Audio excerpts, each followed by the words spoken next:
안녕하세요. 두드러기를 연구하고 진료하는 한의사 권혁진입니다. 오늘은 많은 분들이 궁금해하시는 만성 두드러기에 대해 이야기해 보려 합니다. 두드러기라고 하면 흔히 피부 알레르기 정도로 생각하기 쉽습니다. 그래서 대부분은 항히스타민제를 먹으면 가라앉고 끊으면 다시 올라오는 증상을 반복하죠. 그런데 이렇게 몇 달 혹은 몇 년을 고생하는 분들이 많습니다. 왜 그럴까요? 왜 약을 먹을 때만 좋아지고 약을 끊으면 또다시 올라오는 걸까요? 오늘은 그 이유를 피부 바깥에서 찾아보도록 하겠습니다. 제가 임상에서 경험하고 또 최근 연구에서 밝혀지고 있는 몇 가지 잘 알려지지 않은 내용들을 정리해서 말씀드리도록 하겠습니다. 두드러기는 단순히 피부에만 생기는 병이 아닙니다. 많은 환자분들을 보면 스트레스를 받으면 증상이 심해지고 긴장할 때 갑자기 올라오는 경우가 많습니다. 이는 자율신경계와 깊은 관련이 있습니다. 자율신경계는 교감신경과 부교감신경으로 나뉘어 몸의 균형을 잡아줍니다. 그런데 스트레스나 불면, 과로가 반복되면 교감신경이 과도하게 항진됩니다. 이때 말초혈관이 확장되고 피부 혈류가 달라지면서 가려움과 발진이 심해집니다. 즉, 두드러기는 피부만의 문제가 아니라 신경 조절 시스템이 깨진 결과로 나타날 수 있습니다. 또 하나 흥미로운 사실은 소화기 문제와 두드러기가 연결되어 있다는 점입니다. 장점막에는 우리 몸 면역세포의 70%가 몰려 있습니다. 장내 미생물 균형이 무너지거나 과민성 장증후군 같은 문제가 있으면 면역 반응이 전신적으로 과활성화됩니다.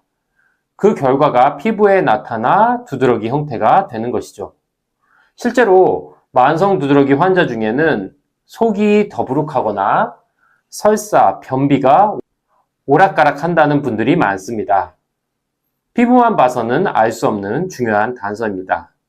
만성 두드러기 중 하나인 콜린성 두드러기는 체온이 올라가는 상황에서 증상이 나타난다고 알려져 있습니다.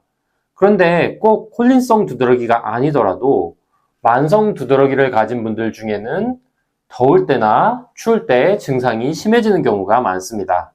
예를 들어 여름에 더워서 땀이 나면 가렵고 발진이 심해지고 겨울에 추우면 혈관이 수축하면서 또 증상이 도드라지기도 합니다.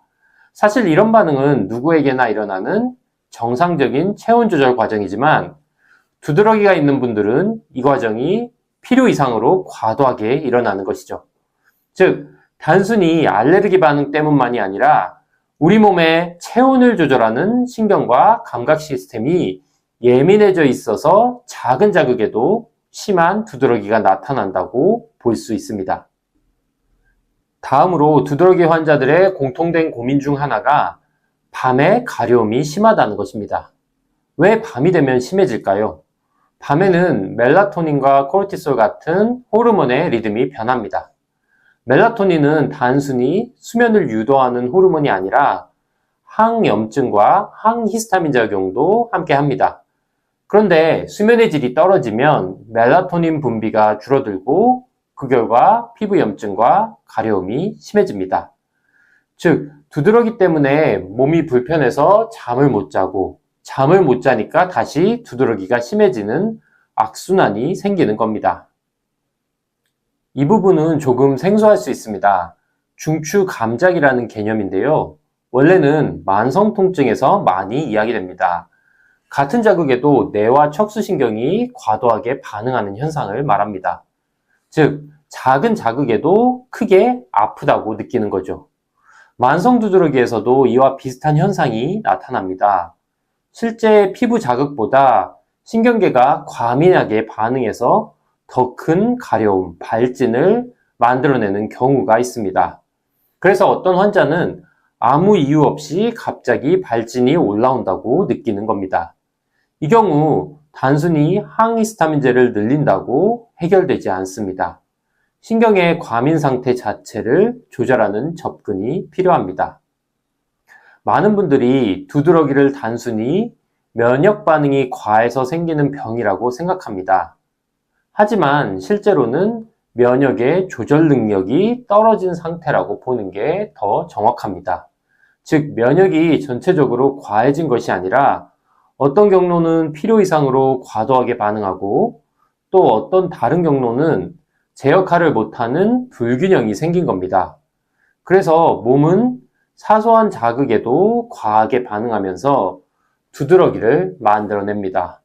결국 두드러기를 이해하려면 면역 체계의 균형이 깨졌다는 관점이 필요합니다.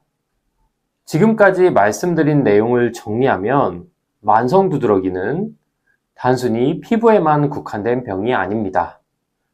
자율신경의 불균형, 장과 소화기 문제, 체온 조절 메커니즘의 민감화, 수면과 호르몬 리듬 붕괴, 중추 감작 현상, 면역 조절 실패, 이 모든 요소가 서로 얽히고 얽혀서 나타나는 복합적인 현상입니다.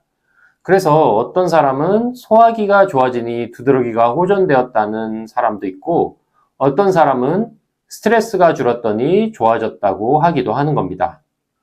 그래서 만성 두드러기를 치료할 때 단순히 약으로 억누르는 것만으로는 한계가 있습니다. 피부에 나타난 증상은 표현일 뿐이고 그 뒤에 있는 신경, 면역, 수면, 소화까지 살펴서 치료에 접근해야 합니다. 우리 몸에 어떤 균형이 무너졌는지를 찾아내고 그것을 회복하는 것이 치료의 핵심입니다. 오늘 영상이 두드러기로 고생하는 분들께 새로운 관점을 드렸기를 바랍니다. 만성 두드러기는 단순한 알레르기 반응이 아니라 몸 전체의 균형 문제라는 점 꼭 기억해 주세요. 저는 앞으로도 이런 만성 두드러기와 관련된 내용을 더 깊이 다뤄드리도록 하겠습니다. 궁금한 점이나 자신의 경험을 댓글로 남겨주시면 다음 영상에서 참고하도록 하겠습니다. 오늘도 시청해 주셔서 감사합니다.